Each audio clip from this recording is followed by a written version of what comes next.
Today we're going to paint a St. Patrick's Day owl using Posca Pens, acrylic paint, and a micron pen. If this is your first visit to George on the Rocks, welcome. If you're returning, it's nice to see you again. This is my general design. If your stone is larger or smaller, you can adjust it however you need to. Once you have your design, you can either transfer it using tracing paper or freehand it as I'm doing now. Quick question. When you paint a stone, do you like to draw your design initially on a piece of paper and then transfer it, or do you like to do your design straight to the stone? As you can tell, I'm using a mechanical pencil to draw in the design. Depending upon what techniques you're using with your acrylics, the graphite has the potential to slightly change the color of the acrylics. To reduce the effect, roll up a bit of kneaded eraser and then gently roll it along the surface of your drawing. This cuts down on the amount of graphite left behind without totally removing the design itself. Next, what you want to do is to use a fine line Sharpie pen. This technique is something that I developed when I was watercolor painting, and decided to carry that into my acrylic paintings, at least some of them. Now you could use this on stone, obviously, or a canvas, or a pot, or any surface that you want to paint. It gives your rock painting a nice graphic feel to it.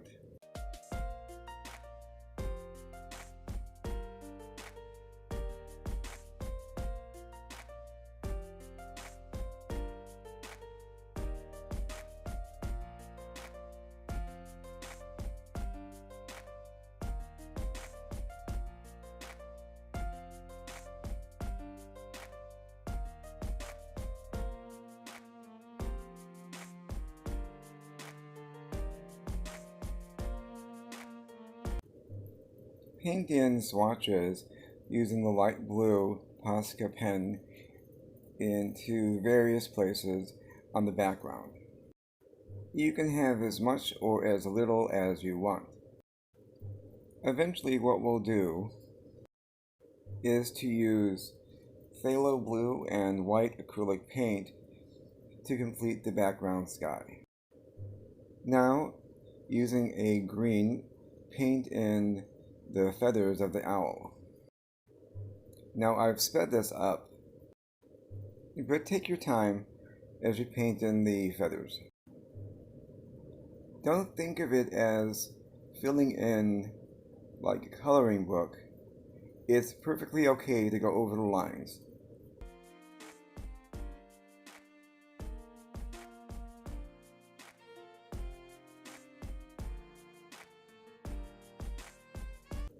Sorry about this being out of shot, but basically what I'm doing here is applying the same green to the upper eyelids. See, the eyelids are now green. Switching to the brown Posca pen, paint in the branches. I'm using kind of a mid-tone brown, but if you've got a darker brown or a lighter brown that you want to use whatever you have. Remember, this is your painting. You can use whatever you want. Nobody can tell you it's wrong. And if they do, they're wrong. Just have fun.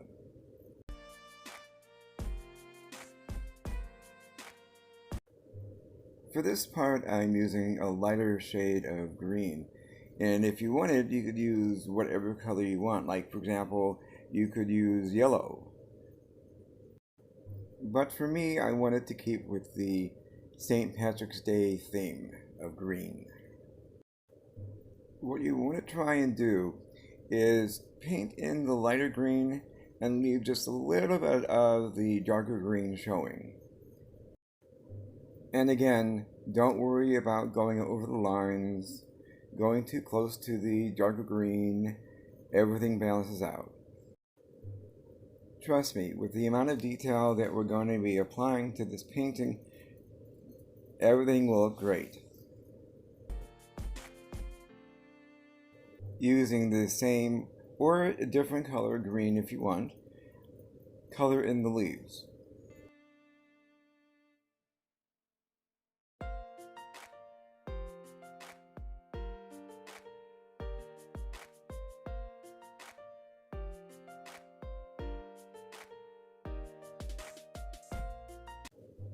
Now using a combination of phthalo blue, or you can use ultramarine blue, but ultramarine blue is a little warmer. I wanted to keep it cool, so I'm using phthalo blue.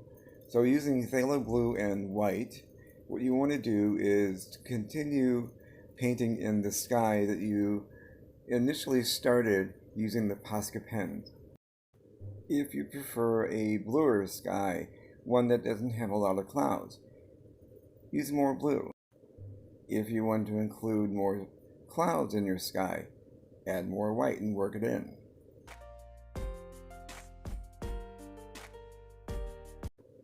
For the head and face of the owl, paint in a base layer of white. I'm using a filbert brush for this. A filbert brush is great for blending, but again, you can use any brush that you have. Around the neckline of the owl, what you want to do is create little jagged edges.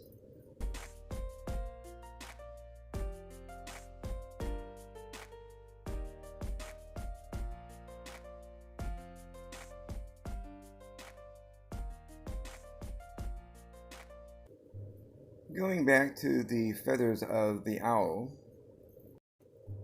paint in a third layer of green. This time, we're not using a Posca pen. Instead, we're using a combination of phthalo blue and primary yellow and a little bit of white, since both the blue and the yellow are both pretty much transparent. Basically, the white will make it more opaque. Now, using a round brush, apply some of the green, which is a combination of the phthalo blue and primary yellow, mixed in a little bit of white. Paint in the green without painting in all of the face. You kind of just want a little bit of a hint of the green.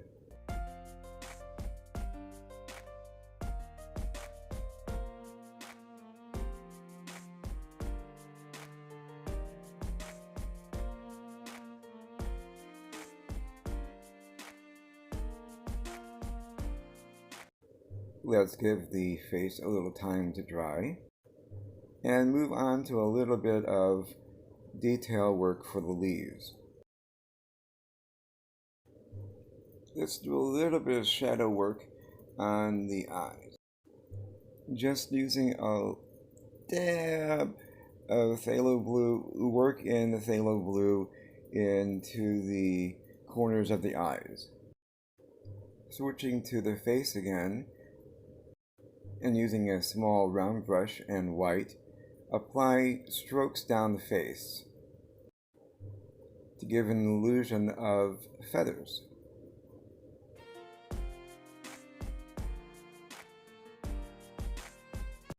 Going back to the eyes, we want to paint in the irises with white. And let them dry completely before moving on.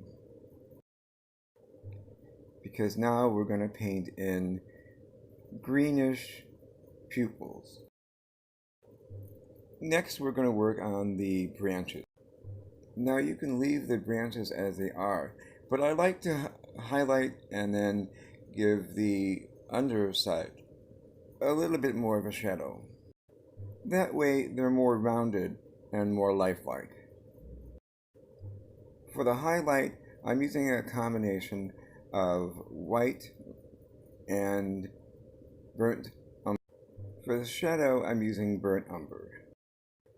Going back to the eyes, I'm applying a couple of dots to the irises to give them more depth. Remember when I said not to worry about going over the lines? This is why. We're outlining the owl, the leaves, the branch, with a 1 millimeter, actually it's 1.13 millimeter Posca Pen black.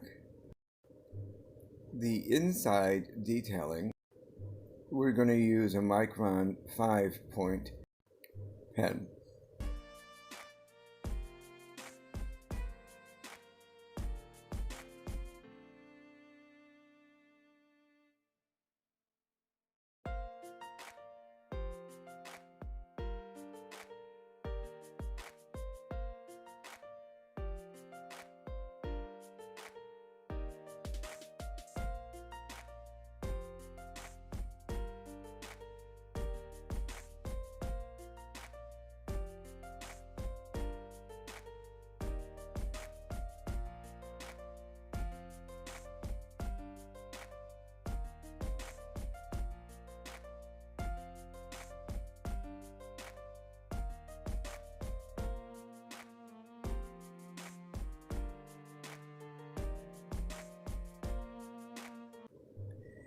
Using the Micron pen that I mentioned earlier, redraw in all of the Sharpie line work that you initially drew in.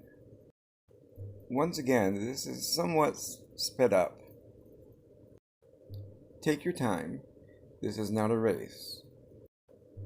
When I was a little younger, I'd be able to do this a little faster, but as aged, I need to take my time. It's actually kind of relaxing. If you need to stop, do that, come back to it. Enjoy the process. And the more you do it, the faster it will be.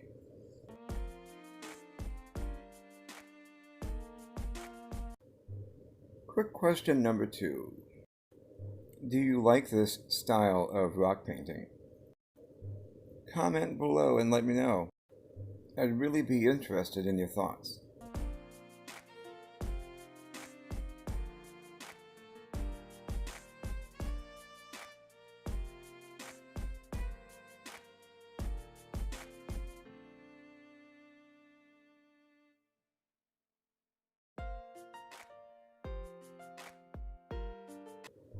I'm adding a little bit of dot work here, simply because, hey, I like dots. So, there you go. Who doesn't like dots?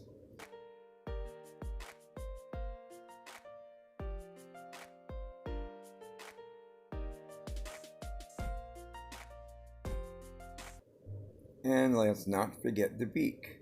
Using a combination of red and primary yellow, apply some paint. And since everything looks better with eyelashes, I'm putting those in too. The more detail you can add, the better. Here I'm using a little bit of red and some white to give the beak a bit more definition and depth. And did I mention that I like dots? Well, I do. And these are gold. What could be better? You could use silver or bronze color or whatever, but I like gold. And now I'm painting in, actually, I'm using a Sharpie gold metallic pen for a border around the back of the stone. You don't actually have to do this, but to me it gives it a kind of finished look.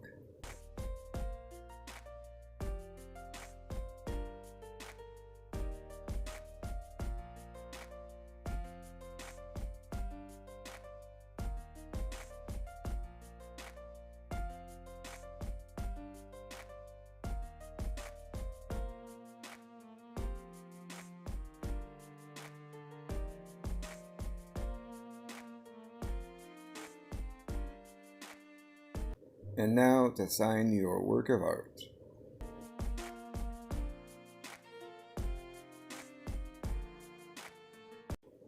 If you enjoyed this video, please give me a thumbs up or a like, and then subscribe.